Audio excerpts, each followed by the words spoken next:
In this episode of Retiring Today, some of the retiring rules have changed, and we're talking about how it affects your money. The required minimum distribution age has changed, what you should know, and what strategies you can implement to help your retirement savings. That and more right now on Retiring Today.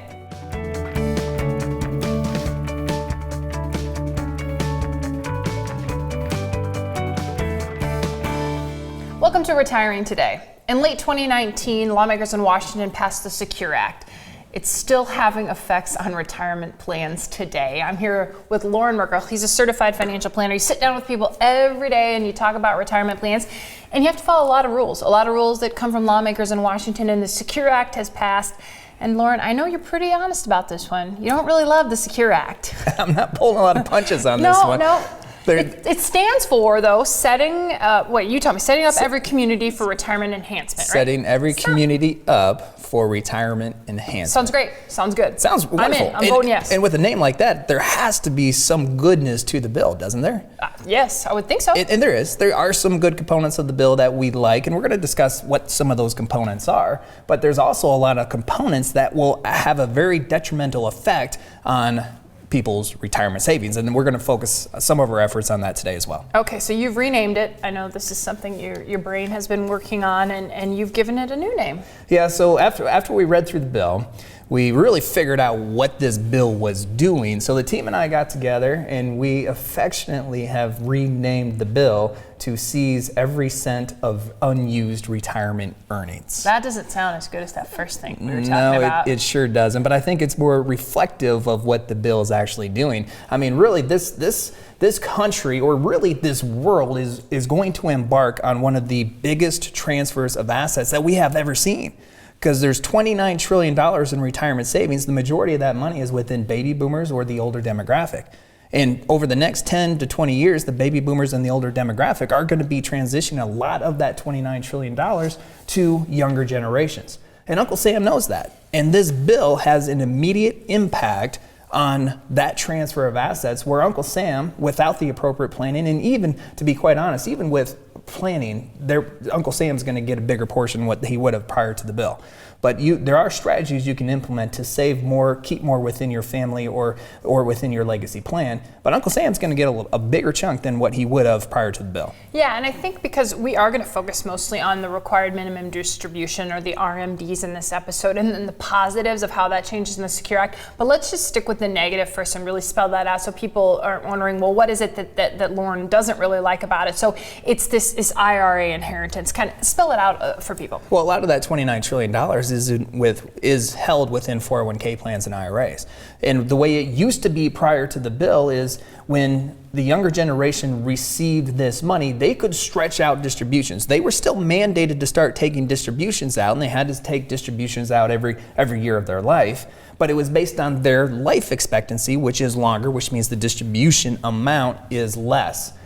But they could stretch it out over the course of their life. That's what we call a Stretch Ira. Now with this bill, they are mandated to take all of the accounts out, all of the IRA and 401k plan account monies out within a 10-year period of time, which means that distribution period is much less, meaning that they're probably going to be paying a higher percentage of tax on those distributions, more to Uncle Sam and less within the actual legacy plan. And you find that this doesn't so much maybe anger the children or the person that's going to inherit it, because they're probably just seeing it as extra money that they weren't going to get anyways. But the families that you work with, which are pre-retirees and retirees, they've worked so hard for this money that they liked the fact of the old rules that a lot of it wouldn't go to taxes. Yeah, a lot of people don't know about the Secure Act and the ramifications that the Secure Act's going to have. So there hasn't been a lot of outcry from really any part of any demographic. But that's why we're talking about it so much, is because not only do we need to understand what the Secure Act is going to do, the implications it's going to have to your plan, but what are some strategies that you can put into place to really help affect the amount of money you transition when you're no longer here. But yes, in general, when kids receive money, they're just happy to receive the money, right? It helps them in their financial situation. They're grateful for whatever money they receive, and they're not necessarily worried about how do they get the most out of this pot of money that mom and dad left. So the impetus is on mom and dad, and that's the group that often expresses their concerns to us as we're putting together their legacy plan, is how do I transition the most of whatever's left over to the next generation in the most efficient way. And so we're going to have to redesign many people's legacy plan because of the Secure Act and some of the provisions within this act. Okay, one thing the Secure Act did do, though, was it changed the required minimum distribution age. It used to be age, is it 70 and a half, and now went to 72? Yeah, that's exactly it. So the required minimum distribution age used to be 70 and a half, which means once you obtained 70 and a half, you had to start taking out distributions based on your life expectancy from your IRAs, your 401k plans. So what this act did is it stretched it out now to 72. So at 72 is when people are being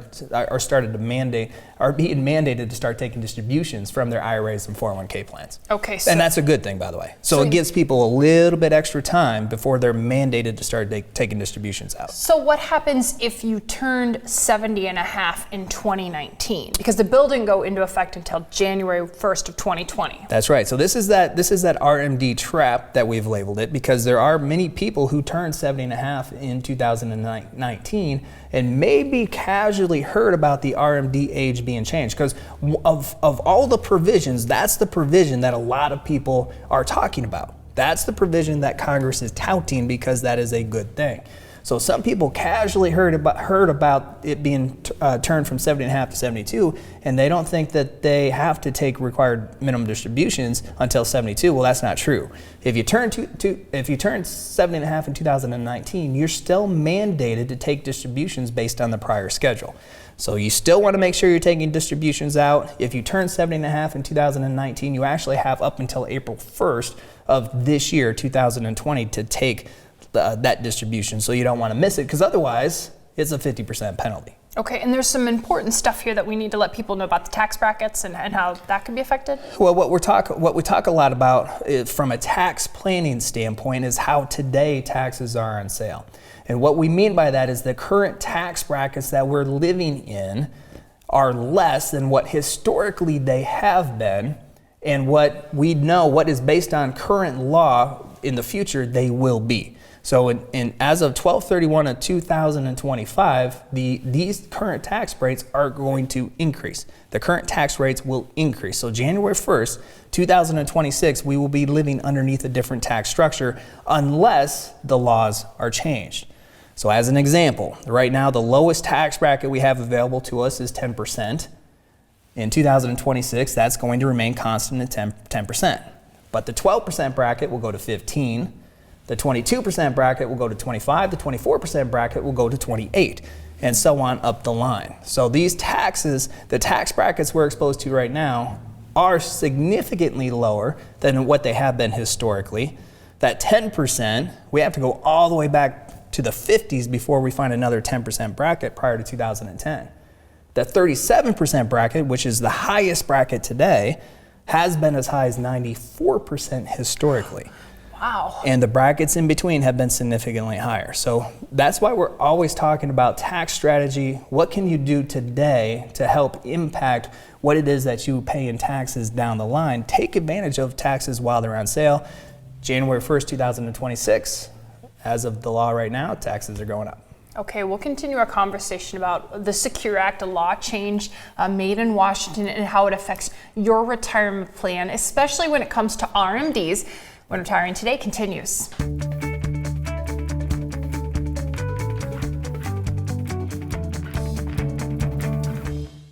You've worked a lifetime to prepare for retirement, but getting organized can be overwhelming. Important decisions need to be made about Social Security, health care, and retirement income. Where do you begin? At our Journey to Retirement class, you'll learn how to maximize your Social Security benefits, choose your best healthcare options, and avoid losses during the next market correction. Spots for this class are limited. Call today or sign up online at merkelclass.com. Finally enjoying your retirement, but there are so many things to consider. How long will your income last? What will you do about long-term care? How do you set up your legacy to last for generations? Now is the perfect time to attend our Boost Your Retirement class. This class will help you take your retirement plan to the next level and set you up for success. Spots for this class are limited. Call today or sign up online at merkelclass.com.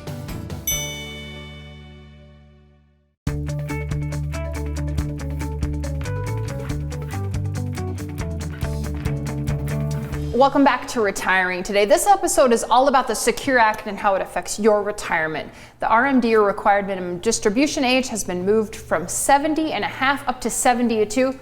And Lauren Merkel, certified financial planner, is here with us. And Lauren, it's only a year and a half difference. The Secure Act went into effect right on the first day of 2020, and it's only a year and a half difference on the RMDs. But as you're going to show us, there's some real opportunity here to maximize your retirement strategies. It is only a year and a half difference, but we're going to take every advantage we can get. When we're talking about something as important as your lifelong savings and how to increase your spendable income versus what goes in Uncle Sam, we're going to use every advantage in the book. Okay, so we've got Dave and Joan. You're going to kind of take us through an example that really shows this. Yeah, I hope so. I'm Dave and Joan, age 62, and they both want to retire somewhere around age 65. They have pension and Social Security income combined of just under $7,000, and their monthly expenses, what they need to live on every month to live the lifestyle that they've grown accustomed to and want to continue to live, is going to be $4,500 a month. And then they have a portfolio of $600,000. Now, one of the assumptions we're using with this scenario is that their portfolio is going to grow by an average return number of 4%. So that's a conservative number. Okay, so that's conservative. Real life for Dave and Joan, these numbers should be a little bit bigger. But again, we just want to be conservative with any assumptions that we're going to use. So we have Dave and Joan. So one of the advantages of the Secure Act, by pushing it back from 70 and a half to 72, is now we have more time to create tax diversification. A lot of people are talking about diversification, but people talk about diversification from the standpoint of different asset classes. Have money in large cap stocks, have money in bonds, have in small cap international. But a lot of times we forget to diversify from a tax standpoint. So through the Dave and Joan example, we're going to show you the power of tax diversification. And by the way, if you're sitting there and you're saying, I have most of or all of my money in pre-tax accounts, which means you don't have a lot of tax diversification, that does not necessarily mean it's too late. Because remember, Dave and Joan are 62. They want to retire in 3 short years. And in this first scenario, they do not have any tax diversification because all of their money, all of their $600,000 is still in pre-tax accounts, which is how most of us grew up. Most of us grew up with saying we need to put money away for retirement, and we want to take advantage of not paying taxes on the money that we're putting away today, allowing that to grow tax deferred. And at some point down the road, we're going to be in a lower tax bracket, hopefully, when we take the money out and pay taxes at a later date. That's what we've always been taught. Mm-hmm. So in this first scenario, that's exactly what took place. From 62 to 65, while they are still working, they will contribute $7,000 a year to their pre-tax 401k plan. So they're still contributing to their 401k plan accounts. And what this looks like, if we fast forward until Dave and Joan are age 89, they have a portfolio total of about $1.1 million. About $570,000 of that is pre-tax, and about $540,000 is in after-tax. So the question is how did this money get to after tax? Yeah, because we had it all in pre-tax on the last slide. This goes back to the 72 age requirement of the distributions from the pre-tax. So they're age 89 now. Starting at 72, they were mandated to start taking distributions from this account. They had to pay taxes on those distributions, but what they chose to do at that point is reinvest the difference. So let's say as a required minimum distribution in 1 year, they were supposed to take $15,000 out, they'd pay taxes on it, and they'd reinvest the rest of it into an after-tax account.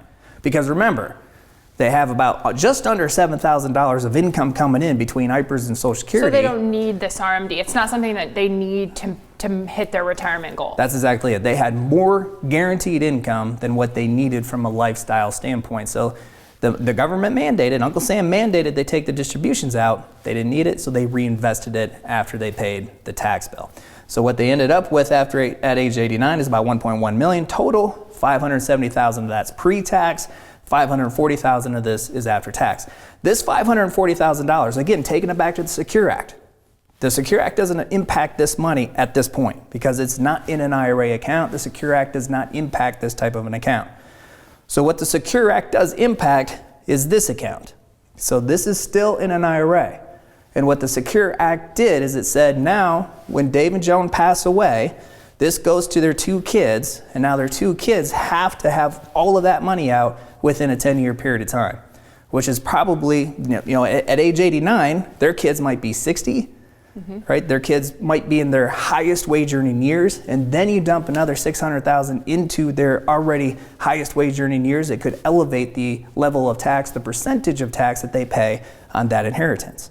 Whereas before the Secure Act, they could have stretched those distributions out over their entire life, meaning decreasing the level of tax that they pay. So it could have a severe impact on their legacy, of the legacy that Dave and Joan leave to their kids.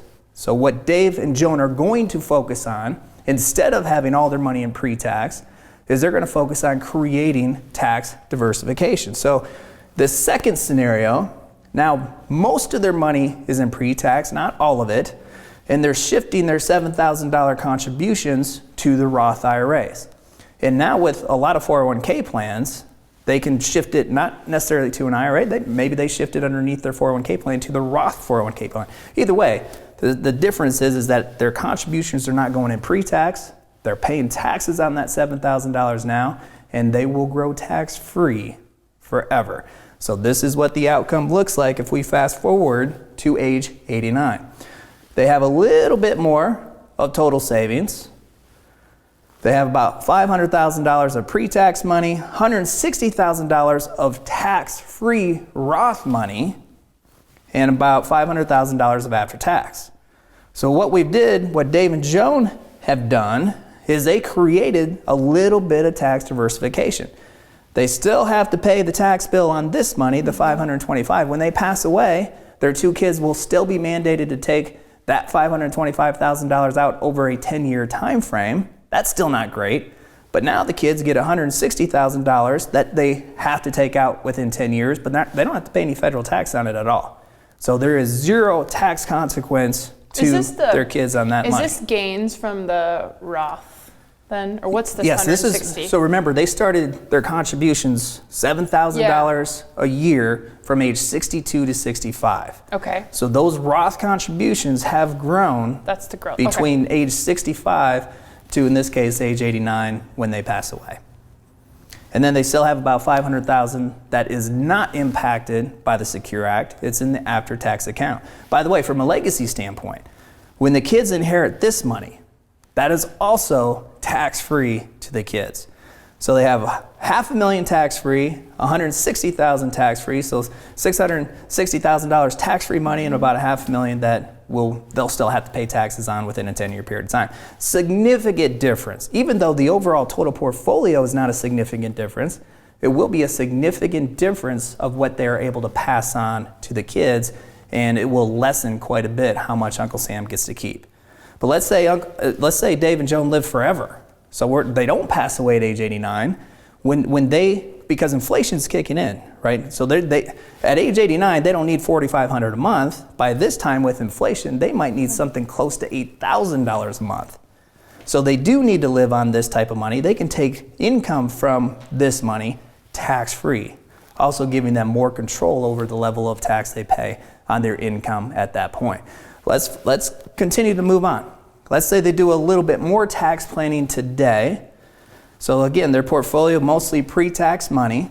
They're still having their $7,000 contributions go to the Roth side of their 401k plan or the IRA.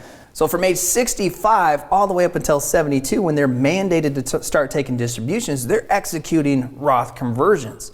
So what they're doing is they're taking advantage of taxes when they're on sale. And after their first full calendar year of retiring, they could potentially be in a lower tax bracket, certainly based on the income example that we're using here. So they can fill up, this is a strategy we call fill up their tax brackets, and they're going to fill up their 12% tax bracket, meaning that when they take money from their pre-tax account, shift it over to the Roth, they're paying taxes on it, but they're paying taxes at the federal level of about 12%, which is probably going to be lower than what they would have to pay later down the road, especially since as of January 1st, 2026, tax rates are supposed to go up. That 12%, based on current law, is going to disappear. It's going to turn into 15%.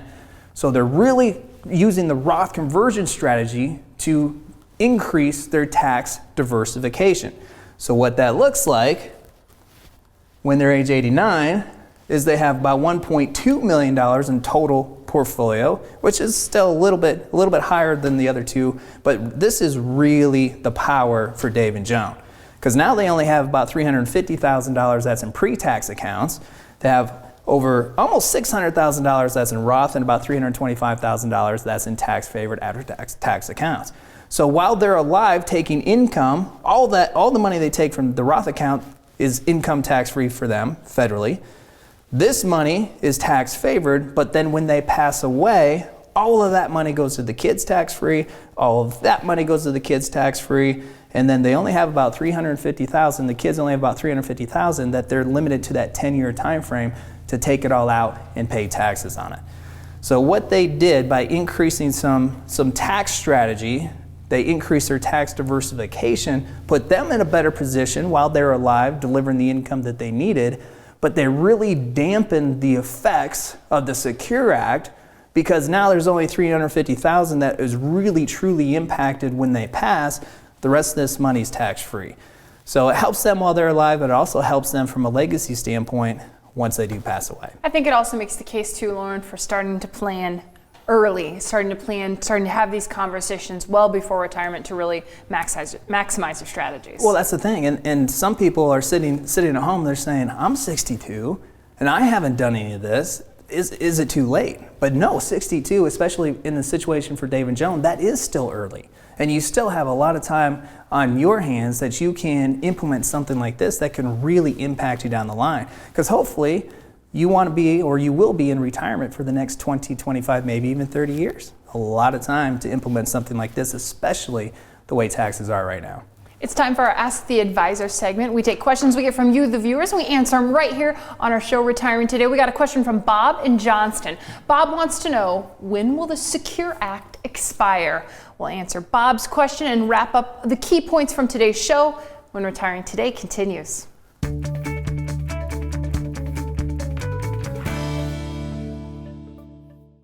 Because of the Secure Act, everything about retirement planning has changed. With the stretch provision eliminated, your beneficiaries could be subject to pay higher taxes on the legacy you leave behind. Attend our one-night-only retirement dinner seminar at Fleming's Prime Steakhouse to learn how these changes could impact your finances, your beneficiaries, and your retirement. Go to merkelclass.com to sign up today and learn how the Secure Act may affect you.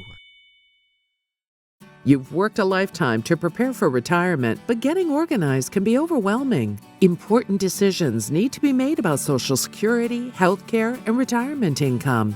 Where do you begin?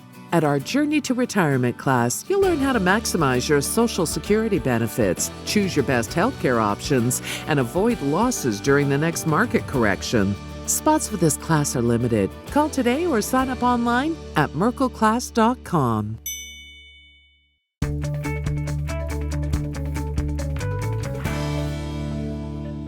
Welcome back to Retiring Today. We're finishing our conversation about the Secure Act in your retirement. I'm here with Lauren Merkel. He's a certified financial planner. And Lauren, this is a question that you got at one of the classes that you teach, and it's also our Ask the Advisor segment. It's Bob from Johnson. Bob wants to know, does the Secure Act expire? And I think we're going to get this question quite a bit because sometimes pieces of legislation like this do have expiration dates, like the individual tax rate cuts. Those expire 12/31 of 2025.